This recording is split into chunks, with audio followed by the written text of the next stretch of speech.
Okay, now we're going to go into some of our training stations to develop our stroke, how far the putter should move.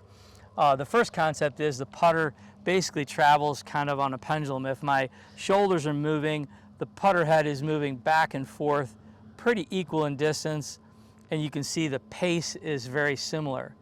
I can only do that if I'm putting with my upper body, my shoulders, my upper back, and my, as I said before, above the elbow. If we're able to create that motion and not have our hands and wrists, that pendulum stroke is very achievable. The tempo and the pace take care of itself. So Tom, just a quick question. How much effect does, if I let this go back and forth and I try to keep that fairly steady, when I start to move my top of my blade in my hands, good, bad, a little bit different? Help me. Yeah, bad. Okay. We want to keep this very fixed. And so one of the fundamentals of when the putter starts to move is that head has to stay very still. And if the head stays still and the shoulders are arcing and rotating, that pendulum is intact. Okay. So we're not, yeah, so we're not, I mean, we're not, you know, we're not trying to let the handle move back with us as we make the stroke. We're just trying to go. Correct. All the energy is up here. And another way we can sort of get into the position is in my students that I work with, especially the higher level juniors and college players and some professionals, we're always trying to create connections to the body. So I want, when I grip the putter, if the putter's sitting right here, I'm going to bring my elbows in to connect them to my body at about kind of mid-rib.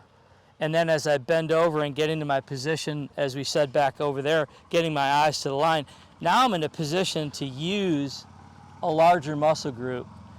The hands are kind of, and wrists are kind of the enemy of putting for most players because that's all they want to use. And as soon as you start to engage these fast twitch muscles, these hands, that putter starts to twist and torque, and that whole, we're not able to get the ball even started on our line. Okay. So a little more advanced, but that's kind of where we're at. So we've got a yardstick here with a tee at the 18-inch mark to just sort of see. We got basically an uphill putt to basically a tee or an imaginary hole about 6-7 feet away. And so another feedback is, well, if I move my shoulders back and forth, how far does that pendulum swing so I can get an idea of distance control? So go ahead and let's hit a couple of putts where you're going to, the first one you'll be a shorter stroke, you'll get it maybe halfway there, and by the third one we're going to get the ball all the way up to this imaginary hole. Okay, so should I be trying to go, obviously we have some guides here, should I be trying to go equal distance back and forth, shorter, longer, longer, shorter?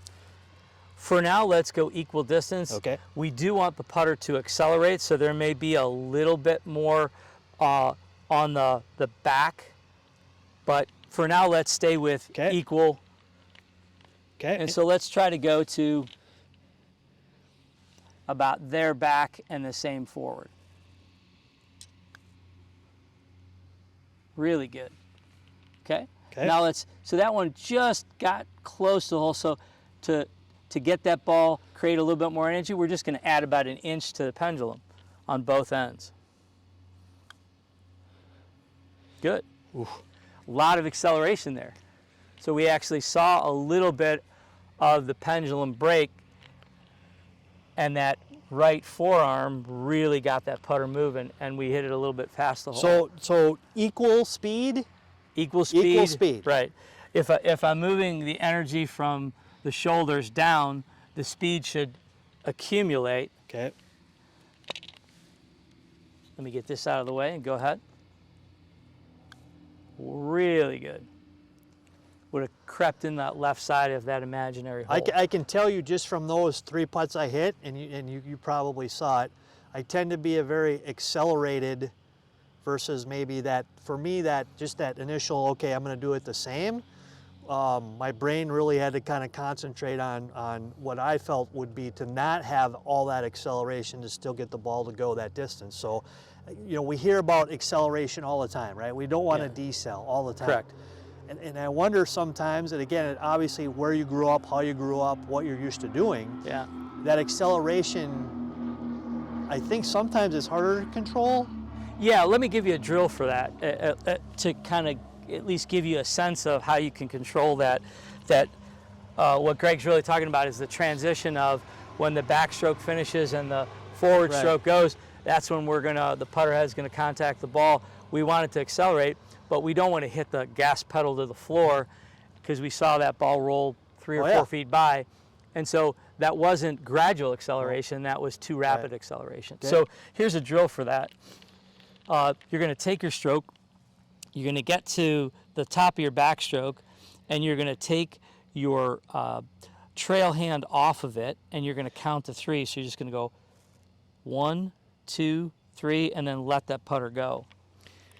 Am I going to hit the ball? Yep. Okay. Maybe. 1, 2, 3. Good.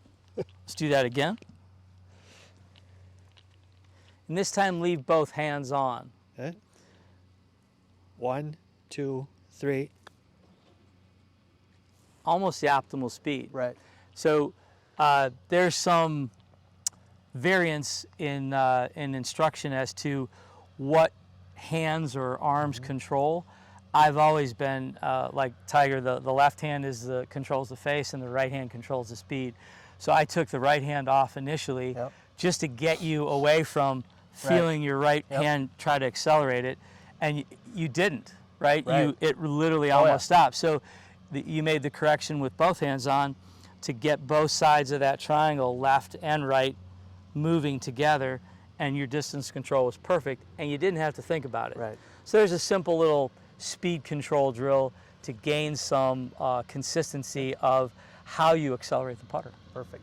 If you have any questions that you'd like answered, or if you'd like to take some lessons here at beautiful Edgewood Golf Course, you can please contact us in the golf shop at 701-232-2884. You can follow us on Facebook, fargogolf.net, all those great social media accessibilities that we have in a great Fargo Park District Golf.